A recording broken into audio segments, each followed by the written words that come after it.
It's your girl here, Rein. Welcome back to Anointed to Bling. I'm so glad that you joined me today.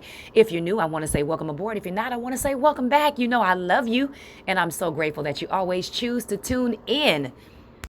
I also want to say thank you for your support on the love letters. That was one of my biggest projects. You know, I was petrified to do it, but the work of our hands are blessed, and we got so much love in response to that. So I want to say thank you for that. And so we're here today for another wedding vlog installment series. So if you've been following the channel, particularly the wedding vlog videos, say that 3 times fast, wedding vlog videos, anyway, then you know that my wedding is Gatsby themed, and it is only befitting that the bride have a beautiful feathered Gatsby bouquet. Now, I won't be using this for the ceremony, but for the reception and the after party, your girl is going to be flossing feathers, honey. And I was looking around on Etsy and a few other places, and I am able to find them on Pinterest to get inspired.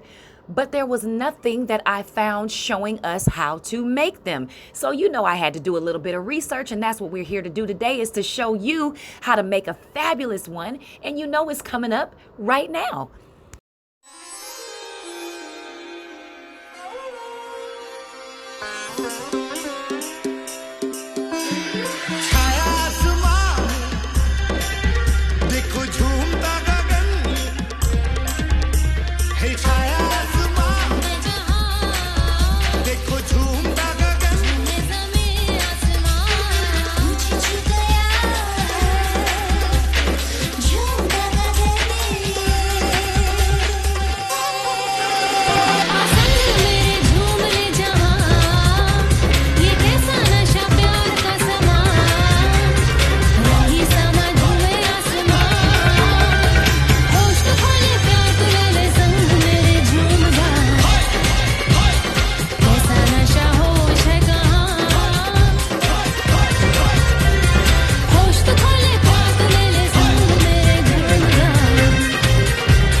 So before we get started, we obviously have to talk about supplies. And of course, in order to do this, you need feathers. Now, you don't necessarily need an abundance of feathers. I got these in packs of 10. The reason you see the 2 colors there is because mine is going to be reversible. So I want it to be the exact same, just in the opposite colors on the other side. So I have purchased the ostrich feathers in, I want to say 10 to 12. Those were peacock feathers you just saw. And these here are ostrich feathers. They're very tiny.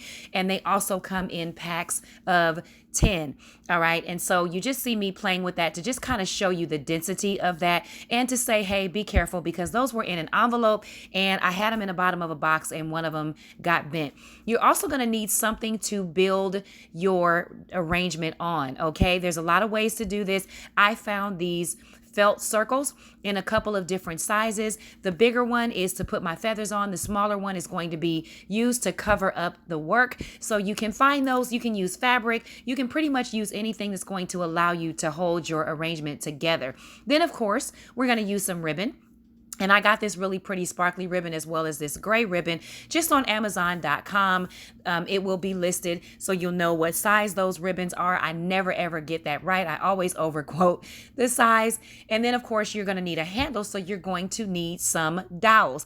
And these come in a pack of 6. And I also got these at Amazon. You find these are used to hold cakes together. Originally, I wanted a thicker handle, which is why you see me holding all 4. But I went ahead and used 2 because my original idea did not actually work out. And you're going to see why that did not later on in the video. All right. I also have my rhinestone trim. I'm thinking about running that along the spine of the feather. You can never go wrong with rhinestone trim. You can get about 13 yards of this on eBay, or about 10 yards on Amazon. You can also get it at Hobby Lobby. It goes on sale. Then I found these really cool brooches that are actually for shoes. These can be ironed on or glued on or sewn on as a patch. They're really, really cool, and you will have to trim it. I had this trim left over from a shirt that I did, so that may show up. And then I got this cute little glue gun at Save Mart, which is a local grocery store of all places, not very expensive, about $3. And I like this fabric fusion. I'm going to use that to attach the jewels to the bouquet, particularly the handle, because I found that it dries quickly. And when you're attaching the trim to handles, you want that to dry fast so things don't move. And of course, where would we be without our trusty handy dandy E6000? Now, looking at this particular bouquet, I got this at Amazon for $25 for the girls. I really like it. Not too much I needed to do to it. It comes in this great packaging, and sometimes a little broken, so you may have to fix it. That's okay. You just have to get a little glue and fix that. But I was able to look at it, and you can see how they attach theirs to a flower. We're using a felt circle. So however you attach it is up to you. And again, their handle is flat. Mine is going to be a little more rounded. And so I just wanted to show you some of the differences and what we're going to be doing when we're building our bouquet. All right. So I really like the way this came out. Not a lot to do to it. So now that we've got a good sense of what we might do as a model, it is time to prepare. I know you thought you were going to start gluing, but you're not. We're going to start preparing the pieces and building the pieces individually. Then we're going to begin to put those pieces together.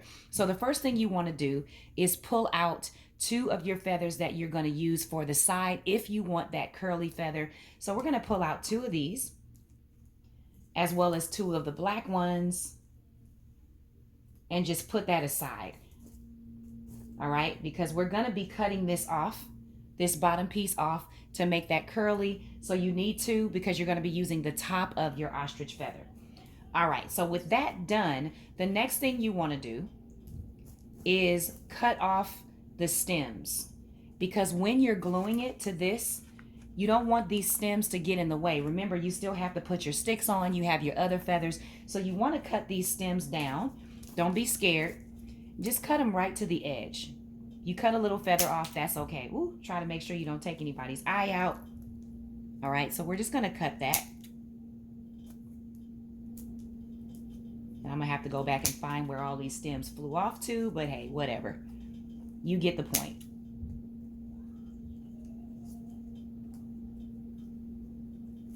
And if you want a fuller arrangement, you can always add more feathers to your collection. I mean, this is going to be really full. So that's up to you. How thick you want this is up to you. We're going to do the same things with these black ones. Try to do this as quickly as possible. And if you need to chop off more as you're building it out, depending on the circumference of your circle, that's okay. You can always cut it down. Okay? You're not losing a lot. And so you just, again, snip, snip. And this is really, really going to help because you have a lot, well, I have a lot of feathers to put on mine. No, this is really boring to watch. All right, so those are snipped and now we have feathers everywhere. Now I want to say this about this as well. In the one that I showed you earlier, the one I showed you earlier, you can see how they did 2 sets of those curly feathers. Okay, so if you want to do that, just put enough feathers aside so that you have enough to do that in your arrangement. I'm not doing that, so I'm only using 2, but I just wanted to show you that. Then the other thing you want to do, grab some scissors. Now for me, I know that I want to run this rhinestone trim along the spine of this feather.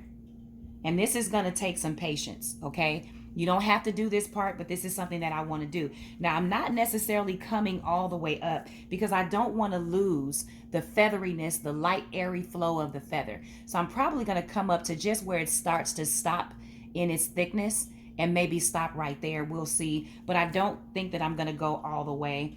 And if it works, it works. If it doesn't, it doesn't. But hey, and so if your feather's a little bent like this one is, that's okay. That trim is going to help even that out. But just remember, it's going to add weight to the feather. So you don't want to do too much. And this is, I believe, I think it's a 2mm size rhinestone trim. So it's really thin. All right. And working with this is hard because when it's been wrapped up, sometimes it gets crinkly. You're not using hot glue to apply this. We're going to use our E6000. And if you ever use E6000, then you know this stuff comes flying out. So you want to be very, very careful. So the first thing you want to do is pre-measure your rhinestone trim. Take it from the base of the feather. You don't have to go all the way down to the bottom of the feather, but take it pretty much from the base of the feather and run it to the top, all right? To the very top. Then you're gonna take your E6000, and this is gonna require a little bit of patience, especially if you have a lot of feathers to do. So I wanna get these feathers nice and laid out. And if you find that your stem is just kind of bending awkwardly, you can take your nail and just kind of play with it, you know, run it like you would a pencil along a spine, and it should straighten out. All right, this one was a little bit bent. You're gonna take your E6000 and just run it very, very gently and lightly along the spine. Okay, you don't need a thick coat. You wanna keep this neat because you do not want glue everywhere. And you don't want your feather to get caught up in the glue. So it's probably best that you don't do this with the fan on, as I'm sitting here with the fan on and you see my feathers waving. But that's all right. And then I always recommend that when you're not using the glue, because of the air pressure in the bottle, close that tip very tightly, and then you will avoid spillage and that glue kind of seeping out, because I do shoes and I have wasted a lot of E6000 by picking that up and putting it down. All right, so you want to hold your trim a little bit tightly, and you do that because if you don't, you can see that it crinkles. And this trim, being as small like this, see how it's starting to twist? If you can see that sort of at that end, I don't know if you can see it. So you just want to hold it tightly and just gently lay it. I got feather on my hand, sorry y'all. Gently lay it just right on top of the spine. And you may have to use your fingernail or a toothpick or something to twist it. If you see it starting to twist, just pull it up and lay it back down. Okay? I hope you can see that. I'm just picking it up because it's really twisty, and I'm laying it gently, and I'm just following the spine. It's not complicated. It just requires a little bit of patience, especially when you have several feathers. All right, and I didn't quite get that glue all the way to the end. I'll fix that. And so if you see that it's not quite straight, just take your fingernail or a toothpick or a little stick and just run it alongside to make sure that the rhinestone is facing up and it's laying perfectly on the spine. And so even when a spine is not perfect, the rhinestone trim adds a thickness to the bone of the feather, and it actually ends up kind of straightening it out for you. So I didn't go all the way to the end here. I'm just gonna fix that. So it's not complicated. It just requires a little bit of patience in getting this down, but you know, overall it does add such a pretty feature to what you're doing. And you know, you can also do this with 3mm or 2mm crystals. You don't have to use rhinestone trim. That would probably be a lot lighter. All right, and so there you have it. Just wiping off excess glue. And then, you know, make sure your feathers are not stuck in between the rhinestone chain.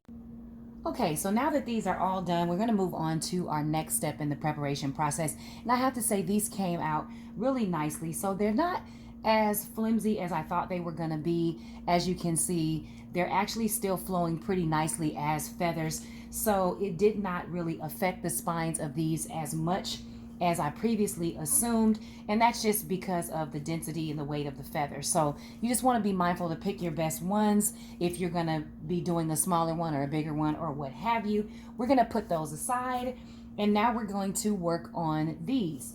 If you remember in this one that I showed you, that is what these peacock feathers are. On this bouquet, they're gold, obviously, and we're just going to add these crystals to about 5 of these feathers. Now remember, ours is reversible, so we're going to be doing some black crystals for 5 of them or 6 of them, and then some silver crystals for the other side. All right, so if you've never blinged anything before, you're going to need some sort of a picker.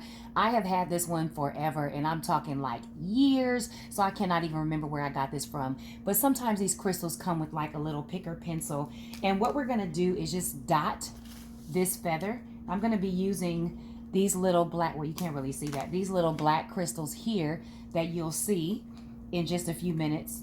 And I'm just going to take my E6000 and just kind of dot around. Again, you don't really need to squeeze the bottle very hard.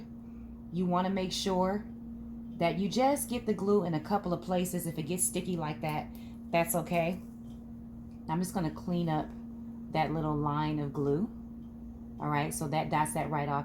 Then I'm going to just dip, and I'm going to grab. All right, and we're just going to place that. And these are, I want to say, 5mm black crystals that I got off of Amazon. And they match perfectly the ones that are on that gold feather on the other bouquet. All right, so we're just gonna bring it down to about right there. And so your pattern is really gonna be up to you. I just really like that. And you're just gonna be dotting around. It doesn't have to be in any specific order, okay? You just wanna make sure that first of all, you are putting the bling on the right side of the feather. And that's the same is true for your rhinestone trimmed feathers, your ostrich feathers. Make sure you're blinging them on the right side, okay? And some of these, depending on the shape of the feather, some are longer than others, some have a little more width. So you may find that you're not doing the exact same thing on each feather, and that's okay. Nobody's going to be up close looking at it going, oh, that crystal right there doesn't match that crystal on that feather. I mean, they can go kick rocks if anybody's looking at it that hard, right? And I find that picking these up from the back of the stone works better for placement.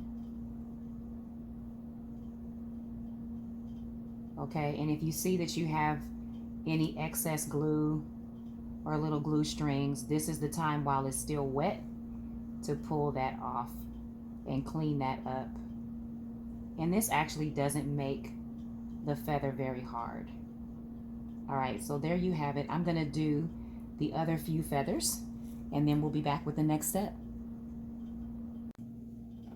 So now that we finished blinging them, we're almost closer to assembly, but I wanted to show you how these came out. These are our black ones, and because we're doing it reversible on the other side, we have done silver crystals. I'll try to get close enough so you can see that. They're really, really pretty and sparkly. Now we do still have our ostrich feathers, and in case you're wondering what I'm gonna do to those, nothing yet. These are my shortest feathers for this assembly, and so I really wanna glue them down first before I decide to put any bling on them, if I put any bling at all, because I don't know how much of this feather is going to show.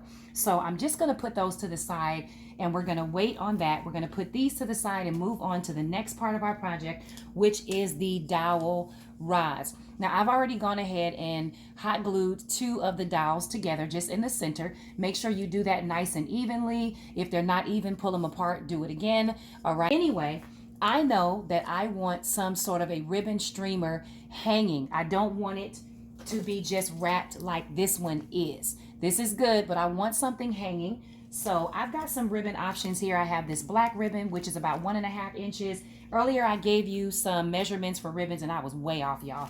This is probably about, maybe 1 inch. I'm not sure, but I will make sure I link these down below. And then there is this one. So I kind of maybe want to do like a layered effect, I think. I also have this cream ribbon, which is a part of the color palette.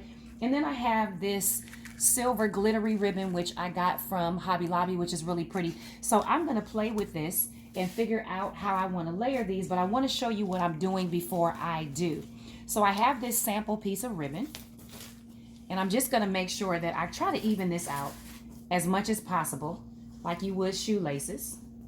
All right.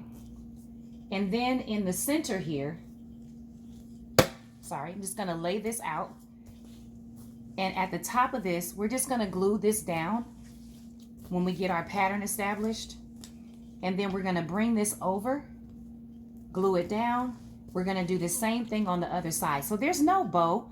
I mean, you could even tie this if you wanted to. I just want to layer these.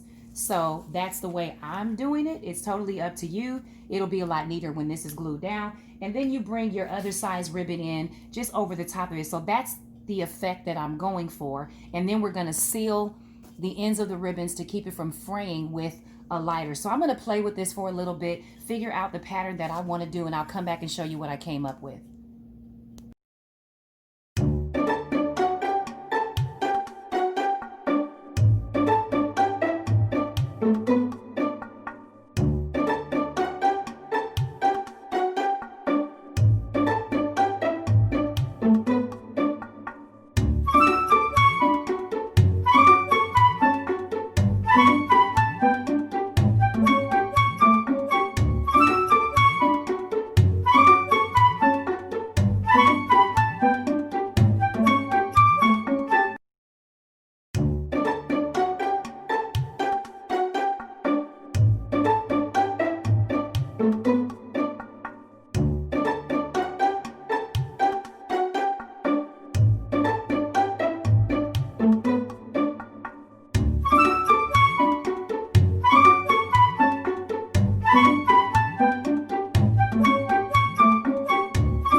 I promise you that we are almost there to being able to assemble.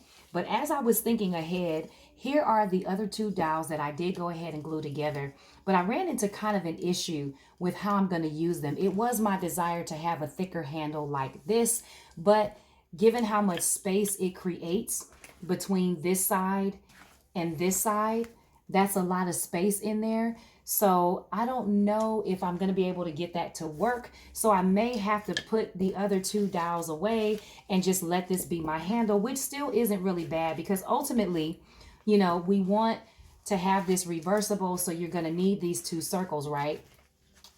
And so you want that to be able to close nicely. So I may just cut the sticks down and bring them under here and just cut off that extra. We'll see. We'll get there. But anyway, that was just something that I caught. And you know what? We talk about our mistakes too and things as figure out things as we go along. So the next thing we want to do, we're just going to put that to the side, is prepare this little guy that's going to hold our brooch. Now this can go either this way, it can go straight up. That's going to be up to you. I'm going to see how it looks once I'm done, but we're not going to leave this white. All right, we're not going to do that. So what I'd like to do is just kind of make some short loops over this with ribbon, kind of like, I'm thinking just something like that, right? And so we're going to have enough of those little loops going all the way around, and then we're going to sit that nicely on top of that. And we're not going to make these loops too big because we don't want to cover up our cute little feathers here. All right, so we just want to make sure that we do just some short loops like that, not a lot of work. So we're just going to cut some little guys and then just create same size loops all the way around. Off camera, I pre-cut my strips, about 10 of them. I may need a couple more, we will see. But I really like this particular ribbon, that glittery one that I showed you earlier. And so we're just going to be making little loops on top of our little cover up circle here. Now, as you can see, it is not white as it originally was. I ended up having to spray paint it silver because the white was still showing through as I was laying these loops. And we can't have that. We don't want anything showing through that's not supposed to. So I am going to go ahead and just glue this down. And this is not complicated work, guys. Just a little dab of glue. And then you're adding that next one over. Just make sure you position it well. Then you're going to add another little dab of glue here. And then just fold that over. Make sure your loops are the same height. And then just press that down. All right, so we're just going to go all the way around and do the same thing. And it's really just about placement. So you want to place it so that you can see as little of this outside circle as possible. And just create a cute little, kind of almost like gift wrap, you know, kind of like a cute little, what do you call it, a gift wrap bow. It's kind of like the same concept here. Just making sure that all of these stay. I don't really like the placement of that, so I'm going to do that again.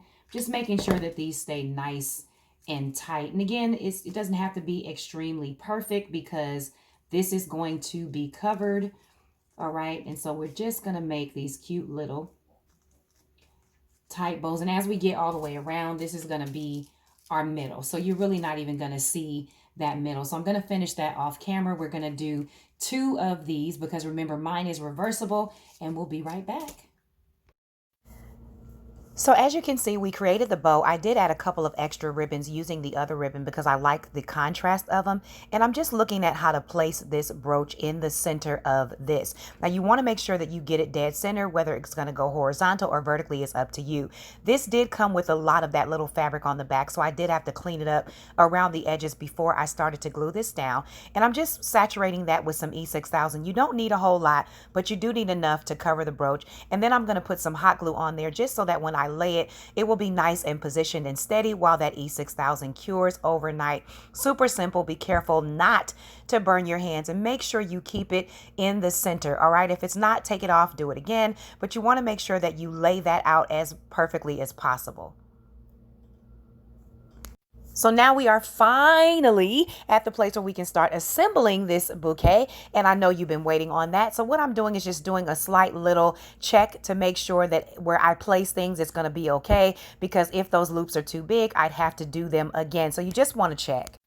I know you like, girl, if we don't get to this, putting this thing together, I know, but I promise this is the last step before we start assembling. So remember those feathers that we put to the side. We want to make sure that we can create the curly feather. So you want to cut off the bottom, okay, not the top, the bottom of the feather using your X-Acto knife.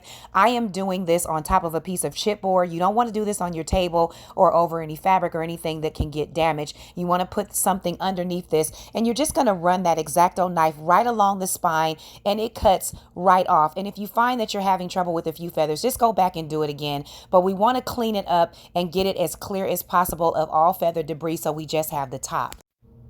So once we get that all cleaned up, we're going to cut off some of the feather. Looking back at the original bouquet, you can see that they did cut the feather down a little bit, and that's what we want to do. We want to cut off those frilly ends, and if you find that yours is really messy like mine, you can actually use a cool iron over it just to kind of straighten it out and lay it down. It makes it a lot easier to cut. Just as a pro tip, I had a lot of trouble getting these even. Part of it is that my scissors weren't great. So you want to use a nice, good pair of sharp scissors and just make sure that you're cutting nice and evenly. If you find that you're not getting all of those strands, go back, do it again. And again, you can always flatten it out with the iron just to see where things are lining up. And you can also actually do this with an X-Acto knife, but it's a little bit easier to do with a really good pair of scissors. And for some reason, mine were missing. I have no idea where they are, so I have to tear up my house to find them. But you get the point. You're just going to cut that off and cut it as evenly as possible to the length that you want it right before you do the curling process. Now be very careful when you get toward the top, and be careful not to take off too much, because what you don't want to do is cut so much of the feather off that you kind of have nothing left when you go to do it. Now here's how you curl it. Simple butter knife, and you're just going to take your butter knife and run it over the feathers, and that kind of gives it a nice little curl, but not too much of a curl. Curling the stem can be a little bit complicated depending on how thick the stem of your feather is. You're going to do that with the same butter knife, the flat side, not the side with the ridges, all right? And you're going to use that in the same way that we used it to curl the feather part. We're going to curl the stem. And as you can see on that bouquet, their stem is really thin. Mine is not. So the thicker the stem is, the harder this is going to be. But we're just going to take that, and you see I'm just using my index finger and my thumb to just pull that knife along the stem, and I'm just slowly but gently, but also firmly, if that makes sense, helping it curl along that end. I'm just curling the softer end. You're never going to get that thick part to curl without almost breaking it. And so you want to just be really, really careful not to pull off the feathers and not to break the stem. So again, a little bit of pressure applied, but not too much pressure applied, just enough to where you see it starting to curl. And if it doesn't quite bend as much as you want, keep going until it does. Goodness gracious, finally, we are at the assembly, and all I'm doing is taking those feathers and just kind of running them around the circle just to see how they're going to lay. That's really important. It's important that you keep looking at it, keep picking it up, keep looking at it face forward so that you see how things are going to fall. You want to make sure that you get these feathers close enough, but also wide enough apart so that you can still see the work, but you don't have gaps in between. So just play with it and get good spacing on it and lay that out. All right, I'm going to shut up now and let you enjoy the process, because you've heard enough of me talking.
And the first side is done. What? I am loving how this came out. I was so excited, you guys, when this first half was finished. I didn't know what to do.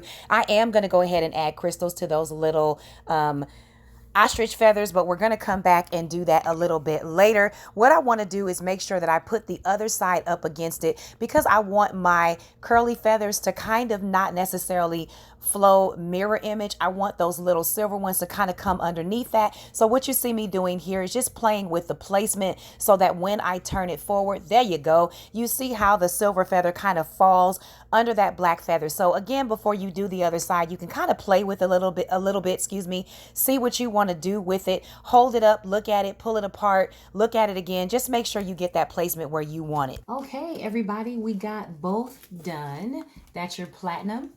And then here it is again in black, the exact opposite. Not sure how well you can see that, but this, y'all, I am amazed at myself. This came out amazing. And I really like both sides. I think the platinum is my favorite side. Definitely my favorite side. Yes. But I'm loving how when it's put together, I was playing with it and doing it back to back. And I was like, oh my God, that is so cute and it falls so nicely. But we're going to put that aside because we have another step to complete. We are now going back to our stick because we need to cover this stick. I did decide to let go of the thicker handle and just keep it at this width. I'm okay with that. So we're going to go ahead and start to decorate this stick before we finally attach it to the fans. So the next step is we begin to wrap. Just wanted to say, don't forget to cover the bottom of the ribbon. Sometimes we want to jump to wrapping and we forget that that bottom is going to show. So in order to cover that, we're just going to put a little piece of ribbon over the edge of that. We're not going to worry about the sides too much. I am gluing it down, but we're going to be wrapping over that with our layers of ribbon. And you're going to see that in just a few moments.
And boom, the handle is done. And now it's time to connect both sides to it. You're going to do that very, very carefully. Take your time.